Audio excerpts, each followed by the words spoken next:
အားလုံးပဲမင်္ဂလာပါကျွန်တော်ရဲ့အမျိုးတွေကိုအမှုတ်ခံလိုက်ရလို့ကြောက်ရွံ့ဖြစ်သွားရတဲ့ဘလူးမကြီးတစ်ကောင်ကြောင့်ပြောပြတငယ်ချင်းမင်းဇလန်နားထောင်အောင်ပါလဲငါဖင်နေတောင်ကျင်းရင်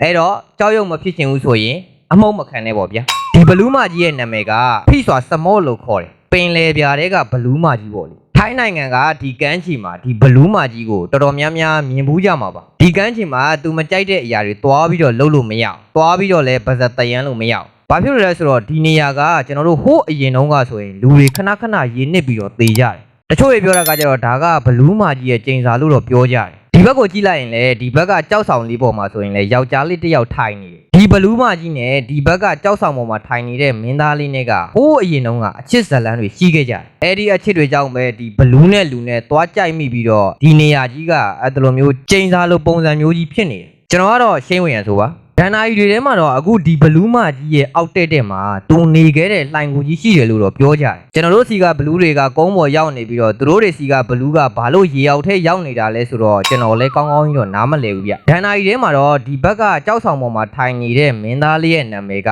Alphaimani တနေ့မှာတော့မင်းသားလေးရဲ့အဖေကသူ့ကိုပညာသင်ဖို့ဆိုပြီးတော့မြို့ကိုလွှတ်လိုက်တယ်အဲ့ဒါကိုသူကမြို့ကိုမသွားဘဲနဲ့ပလွေတစ်ချောင်းနဲ့အဲဒီကမ်းခြေမှာသွားမှုတ်နေကမ်းခြေမှာမှုတ်လိုက်တစ်ပင်ရင်းနာမှာသွားမှုတ်လိုက်နဲ့မှုတ်ချင်တယ်လို့မှုတ်နေပလွေတော့မဟုတ်ဘူးဗျကျွန်တော်ခေါ်တော့တာပလွေလို့သာခေါ်တာဟိုသူတို့ရဲ့ဒန်နာကြီးထဲမှာရေးထားတာတော့ပိလို့ခေါ်တယ်နည်းနည်းမှော်ဆန်တဲ့တူရီယာတစ်မျိုးပေါ့ဗျအပြင်မှာတော့လေသူကသူမှုတ်ချင်တဲ့ဟာမှုတ်မှာပေါ့ဗျ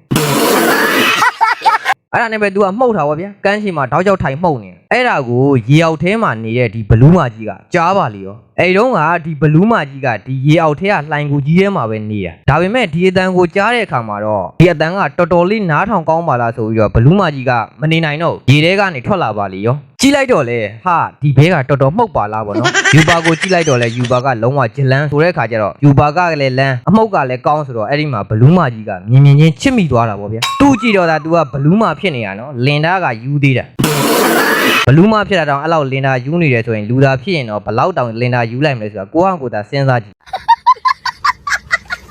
ဆိုတဲ့အခါကျတော့ဘလူးမကြီးကမနေနိုင်တော့မနေနိုင်တဲ့အခါကျတော့ तू ကလူရောင်ဖန်ဆင်းပြီးတော့သူ့စီကိုမရောက်ရောက်အောင်လာခဲ့တယ်ဒါပေမဲ့မင်းသားလေးကတော့သူ့ကိုဘလူးမကြီးမှန်တော့မသိဘူးပေါ့ဗျာသူလည်းမှုတ်ကောင်းကောင်းနဲ့စွန့်မှုတ်နေတာမှုတ်နေရင်တန်းလန်းနေပဲအဲ့ဒီကမ်းခြေမှာလူရောင်ဖန်ဆင်းထားတဲ့အဲ့ဒီဘလူးမကြီးကိုမြင်ပြီးတော့တူတူနဲ့လူရင်ပြောရရင်ဗျာချစ်တယ်တော့အဘွားတွေဘာတွေဖြစ်ကုန်ရောဒီလိုနဲ့ပဲနေ့ရက်တိုင်းနီးပါးကတယောက်နဲ့တယောက်တွေးပြကြတာပေါ့လေတွေ့တိုင်းလဲမှုတ်ပဲမှုတ်ခိုင်းနေတာဟိုကဒီကလည်းမှုတ်တယ်တဘောပေါ်နဲ့တင်မော်ကြီးကန်းဆိုင်လာတယ်လို့ပဲတနေ့တော့မှုတ်နေရင်တန်းလန်းနဲ့မင်းသားလေးကအိပ်ပျော်သွားခဲ့အိပ်ပျော်သွားတဲ့အချိန်မှာဘလူးမကြီးကမုတ်စီတော့ပြားဆွဲပြီးဆိုပြီးတော့မုတ်စိတ်ဟာမုတ်စိတ်မင်းကြီးရောမုတ်စီပါလာ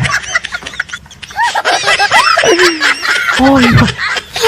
မင်းပြောတာနဲ့ငါဘယ်ရောက်ကုန်လဲမသိဘူးအဲ့မှာမင်းသားလေးကအိပ်ပျော်နေတော့မင်းသားလေးကိုသူနေတဲ့ဟိုးရေရောက်ကလှိုင်ကူကြီးတဲ့ကိုခေါ်သွားခဲ့အဲ့လှိုင်ကူကြီးတဲ့ရောက်ပြန်တော့လဲမှုတ်ပြန်တာပဲအဲ့တော့ဒီညကတော့လဲမှုတ်တာနဲ့ပဲမိုးလင်းမလားမသိပါဘူးဒီလိုနဲ့ပဲတယောက်နဲ့တယောက်မှုတ်လိုက်ကြတာရှင်းနှစ်လောက်ကြာလာလိုက်တဲ့အခါမှာတော့သားလေးတယောက်မွေးလာခဲ့ဒါပေမဲ့လည်းမင်းသားလေးကအဲ့ဒီအချိန်ဒီကိုမှသူ့ရဲ့မိန်းမကဘလူးမှမသိသေးဘူးတနေ့မှာတော့မင်းသားလေးကပင်လယ်ထဲကအဲ့ငါးတွေကိုဖမ်းစားနေတဲ့ဘလူးမှန်ကြီးကတိသွားတိလဲတိသွားတဲ့အခါကျတော့သူ့သားလေးကိုခေါ်ပြီးတော့ထွက်ပြေးတာပေါ့လေဟောသူ့သားလေးကလည်းဘလူးမနဲ့ရထားတဲ့ကလေးဆိုတဲ့အခါကျတော့သူ့ရဲ့အမေကနေပါလာတဲ့ဒီသွေးကမရဘူးဘလူးပဲတာတာတက်ချင်ဖြတ်ချင်တဲ့စိတ်ကရှိကြပေါ့ဘလူးသွေးကပါလာတဲ့အခါကျတော့အမြဲတမ်းလို့ကဒီကလေးကကမ်းခြေကိုဆင်းလာလိုက်ဒီကမ်းခြေကငါးတွေကိုရှာပြီးတော့စားလိုက်နေပဲအချိန်ကုန်တာပေါ့လေသူ့ဖေဖြစ်တဲ့သူကလည်းဘလူးပဲတာတာတားလို့မရအောင်အဲ့ဒီအချိန်မှာဘလူးမကြီးကလည်းအစာထွက်ရှာပြီးတော့ပြန်လာတဲ့အချိန်ကြည်လဲကြည့်လိုက်ရောသူ့ယောက်ျားလည်းမတွေ့ဘူးသူ့သားလည်းမတွေ့ဘူးအဲ့ဒါနဲ့စိတ်တွေပူပြီးတော့ဒေါသလည်းထွက်ပြီးတော့ကမ်းပေါ်ကိုတက်လာပါလေရောတက်လာတဲ့အခါကျတော့သူကဒေါသစိတ်နဲ့တက်လာတဲ့အခါကျတော့လူရောင်ဖန်ဆင်းဖို့ကိုမေ့သွားပြီးတော့ဂတိလက်လွတ်နဲ့သူ့ရဲ့ပဂတိပုံစံဒီဘလူးမကြီးပုံစံတိုင်းတက်လာပါလေရောအဲ့ဒီမှာသူတို့သားဖနှစ်ယောက်ကိုတွားပြီးတော့တွေ့တာပေါ့လေတွေ့တဲ့အခါကျတော့ပြန်လိုက်ခဲ့ပေါ့လေပြန်မလိုက်ရင်လည်းမရရအောင်ခေါ်မှာပဲဆိုပြီးတော့ချင်းချောက်တာပေါ့အဲ့ဒီအချိန်မှာသူတို့သားဖနှစ်ယောက်လည်းဘာလို့လုံးရမှမသိပေါ့လေဒါနဲ့ပဲကံကောင်းတယ်လို့ပဲပြောရမယ်ဗျအဲ့ဒီအချိန်မှာဒီမှော်ဆရာကြီးတယောက်ရောက်လာပြီးတော့သူတို့ကိုမှော်ပညာနဲ့ထိန်းချုပ်ထားပေးလိုက်တယ်ပြီးတဲ့အခါမှာတော့သူ့ရဲ့မှော်ပညာကိုဒီမင်းသားလေးရဲ့ပလွေထဲမှာထည့်ပေါင်းပြီးတော့မှုတ်ခန်းလိုက်တယ်အဲ့ဒီအချိန်မှာမင်းသားလေးကလည်းမှုတ်တာပေါ့ဗျသူကလည်းအရင်တည်းကမှုတ်နေကြဆိုတဲ့အခါကျတော့အဲ့လိုမျိုးမှုတ်တဲ့အချိန်မှာဘလူးမကြီးကသူ့ယောက်ျားနဲ့လည်းမခွဲနိုင်ဘူးသူ့သားလေးနဲ့လည်းမခွဲနိုင်ဘူးပေါ့နော်အဲ့တော့ဆက်မှုတ်ပါနဲ့ပေါ့ဆက်မှုတ်ရင်တော့အကောင်လုံးဟတ်တက်တွေကွဲကုန်လိမ့်မယ်